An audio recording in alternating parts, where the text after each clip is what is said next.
What up? It's your boy, Luke for Prez, back yet again with another video for you guys. Hope everyone is having a fantastic day. Today, I'm going to be discussing exactly how to price your beats appropriately so that artists are more inclined to purchase them, and also talk about the various lease types that you can offer in your beat store to give your customers the most options possible and also to give you the potential to maximize your profits. If you are new to the channel and are interested in music production marketing, please consider liking and subscribing, hitting the bell, all of the YouTube stuff, so your boy doesn't have to go back to an office job.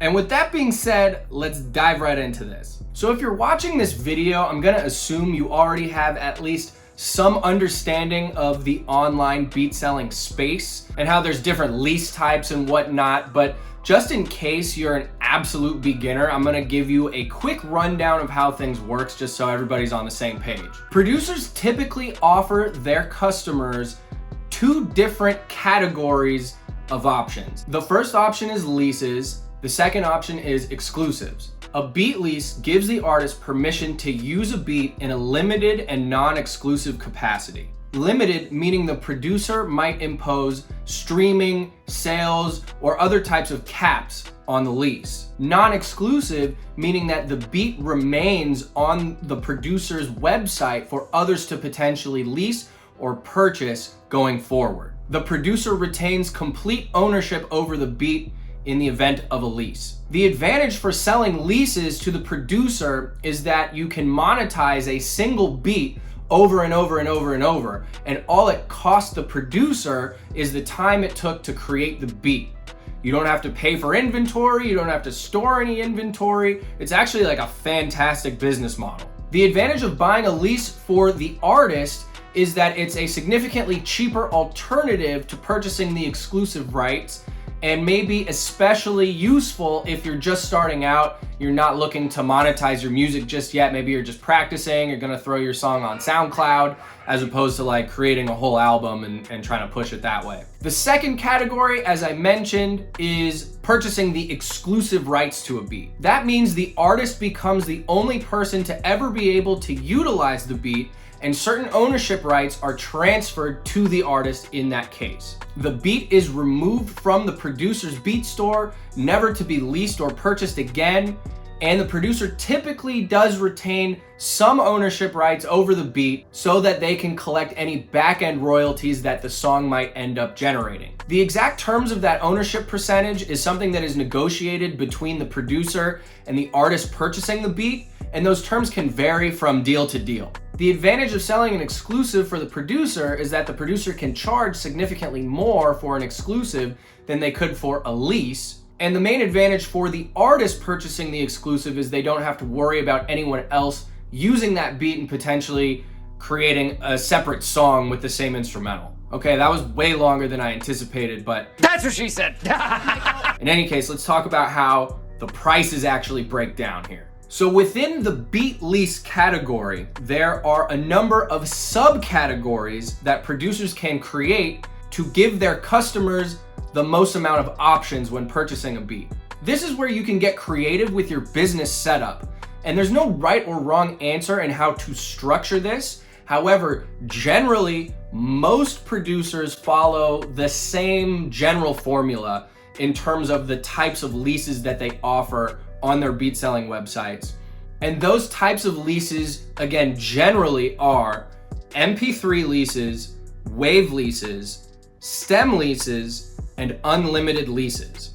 Again, by no means do you have to set this up exactly in this way, but full disclosure, that's exactly how I have it set up on my website. It took me a while to figure out exactly how to price all of my different leases, and I basically finally figured it out just by researching other producers, taking time to look at their profiles on Beatstars, their beat selling websites, and I got a general sense of the ranges for each of these leases. And as you can imagine, like the bigger the producer is, the more placements they have, the more clout they have, they generally charge more. But having said that, there is still kind of a general range that everyone fits into to a certain degree. And I'm gonna break that down now. So let's start with MP3 leases. This is typically the cheapest option available. This lease comes with only the MP3 version of the beat and very limited usage rights. So for example, that might mean that the producer sets a limit on the artist can only sell 1,000 copies of the song that they create with the beat on their project before having to upgrade to the next lease tier. The exact caps vary from producer to producer, and that's entirely up to each producer's discretion to figure out exactly what usage caps they want to put on each lease type. Based on my research, the general range for pricing your MP3 leases is anywhere from $20 to $40. When I started selling beats, I had my MP3 leases listed at $20. I have since moved that up to $30.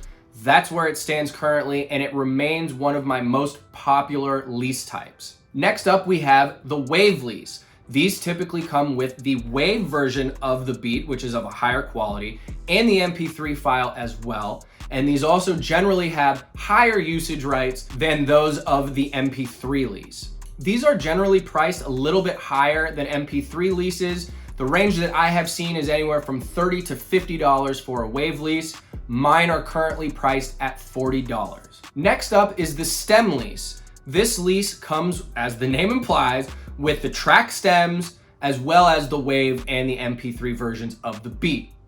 The price on this one varies a little bit more than the other lease types that I'm discussing today. And I think that's because certain producers really value the stems maybe more than others. And that's something that I can totally understand. You might not want to give out the stems of your beat, especially if you have custom drum samples or things of that nature that you don't want somebody to be easily able to rip and then resell, theoretically, right? So I get why there's certain concern with that. And as such, I've seen these priced anywhere from around $60 all the way to $100 and even more. I've played around with my pricing on this particular lease type quite a bit. Mine currently sit at $70 for the stem lease. Last up is the unlimited lease. As the name implies, this comes with 0 usage limitations whatsoever for the artist, and also comes with the same file types as the stem lease, so the stems, the MP3, and the wave. Because of how similar it is to just purchasing the exclusive, these unlimited leases are typically the most expensive lease type found on producers' websites, and they generally run anywhere from $100 to $200. Mine are currently priced at $100. I get asked a lot what the difference is between an unlimited lease and an exclusive is, because they basically have the same usage rights. And at least for my setup, the answer is the unlimited lease is still, at the end of the day, a lease. It's non-exclusive, meaning that beat is going to stay on my beat store for other people to potentially purchase going forward. So if you are uncomfortable as an artist with other people potentially using the same beat for their song, then you might want to invest a little bit more and purchase the exclusive. However, the unlimited lease is a great option for artists who just don't have the funds available to purchase the exclusive, which is typically significantly more than the unlimited license. And that brings me to exclusive pricing. This is by far the most lucrative means of selling a beat, at least in terms of an upfront amount of money. But the amount that you get can vary wildly depending on a number of factors, primarily who it is that's actually purchasing the exclusive. If a major label is purchasing a beat from you, I have heard of unknown to somewhat successful producers getting anywhere from $1,000 to $5,000 as an advance for an exclusive beat. If you're even more of a prominent producer, that number's probably way higher. I don't have that information exactly, so I'll let you know when I get that first big placement though. Having a beat purchased by a major label is obviously a lot more rare than having an independent artist reach out via your website and ask for the exclusive rights. So in that case, the price that you're going to most likely be able to get is a little bit to a lot less than what the label can give you. The price of exclusives is totally variable. Every producer will tell you a different price.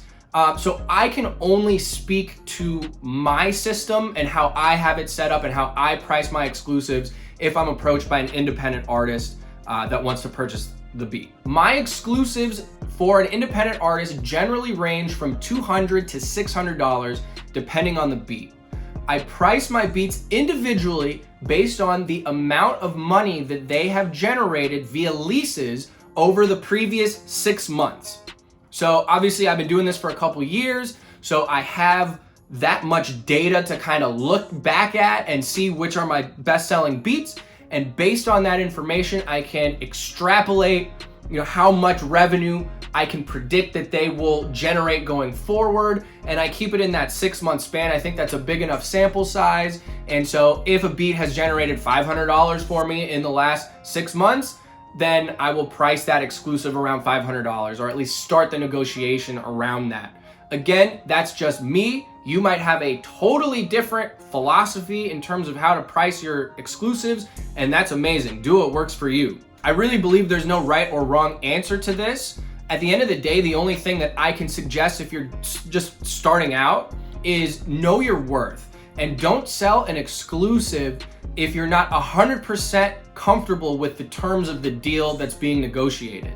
At the end of the day, you really don't know how much money that beat could generate you just by having it sit on your website for others to lease, for years to come. It's just totally variable, and you just have to figure out what number makes sense to you in each individual situation. I imagine if you're just starting out, all of this can be a little bit overwhelming, but don't worry. Setting this up is actually a lot easier than you would think. If you have a platform at your disposal like Beatstars, they actually make it extremely easy for you to set up the different lease types for your beats. They actually have templates for the agreements for each lease type and exclusives ready to go that you can customize yourself, or you can just keep them as the default that they have set up. So if you haven't checked out Beatstars yet, I have some videos on how to be successful on there that I highly recommend you check out. And overall, I just definitely recommend the platform if you're looking to start selling beats in a serious capacity. If you're just starting to sell beats online, I definitely recommend starting off pricing your beats on the lower end and just see how it goes. Don't be afraid to experiment with the pricing. As you start getting more sales, getting more traction, maybe getting placements, you can definitely start experimenting with raising the prices a little bit. I don't recommend changing them up drastically, maybe $10 at a time, something to that effect. That's sort of the philosophy that I've utilized in terms of adjusting my prices as I've gone. But that hopefully just gives you a general range of the market and kind of the supply and demand aspect of this is what you can most likely start getting sales with in terms of how to price these beats. That's all I got. Hopefully this has been useful for you. Once again, please do the YouTube stuff, the liking, the subscribing, all of that. It means a lot and it helps the channel out, and I'm just trying to grow this thing as much as I can, see where we can take it, and hopefully give you guys as many gems as possible along the way. That's it. I'm out. Peace.